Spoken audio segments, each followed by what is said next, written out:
ரொம்ப ஹெல்த்தியான பாவக்காய் பொரியல் எப்படி செய்கிறதுன்னு தாங்க பார்க்க போகிறோம். அதுக்கு 1/4 கிலோ அளவுக்கு பாவக்காய் எடுத்திருக்கீங்க. ஒரே பாவக்காயாக எடுத்திருக்கீங்க. இதை 2-3 டைம்ஸ் நல்லா வாஷ் பண்ணிக்கங்க. அடுத்ததாக இந்த மாதிரி சின்ன சின்ன பீசஸாக கட் பண்ணிக்கலாங்க. இப்போ ஒரு கடாயில் தேவையான அளவு எண்ணெய் சேர்த்துக்கங்க. அடுத்ததாக கடுகு உளுந்தம்பருப்பு சேர்த்துக்கலாங்க. கூடவே கொஞ்சமாக கருவேப்பிலை சேர்த்துக்கலாங்க.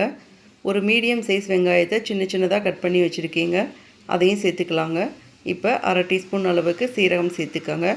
இதெல்லாம் சேர்த்ததுக்கப்புறம் நல்லா வதக்கி விட்டுக்கலாங்க. வெங்காயம் நல்லா வதங்கினதுக்கப்புறம் நம்ம கட் பண்ணி வச்சுருக்கிற பாவக்காயை சேர்த்துக்கோங்க. இப்போ தேவையான அளவு உப்பு சேர்த்துக்கோங்க. சேர்த்துட்டு நல்லா வதக்கி விட்டுக்கலாங்க. ஒரு 2-3 நிமிஷம் அளவுக்கு லோ ஃப்ளேம்லேயே வச்சு நல்லா வதக்கிக்கலாங்க.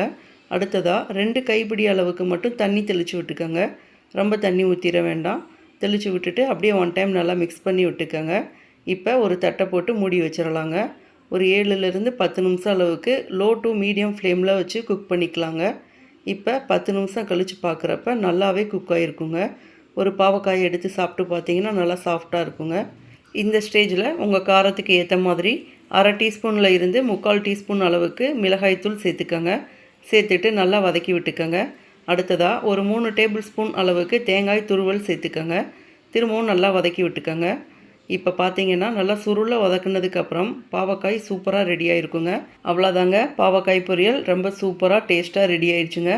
வாரத்துக்கு 2 தடவை பாவக்காயை நம்ம எடுத்துக்கிட்டோம்னா ரொம்ப நல்லதுங்க. பாவக்காயோட பெனிஃபிட்ஸ் நிறைய இருக்குங்க. அதை நான் சொல்லணும்னா உங்களுக்கு இந்த வீடியோ ரொம்ப லென்த் ஆயிருங்க. ஆல்ரெடி நான் பாவக்காய் நன்மைகள் அப்படின்ற வீடியோ அப்லோட் பண்ணியிருக்கேன். டிஸ்கிரிப்ஷனில் கொடுத்துருக்கேன். வேணுன்றவங்க செக் பண்ணி பார்த்துக்கோங்க. இதே மாதிரி நிறைய ஹெல்த்தியான ரெசிபீஸ்க்கு நம்ம சேனலை மறக்காமல் சப்ஸ்கிரைப் பண்ணிக்கோங்க. தேங்க்யூ.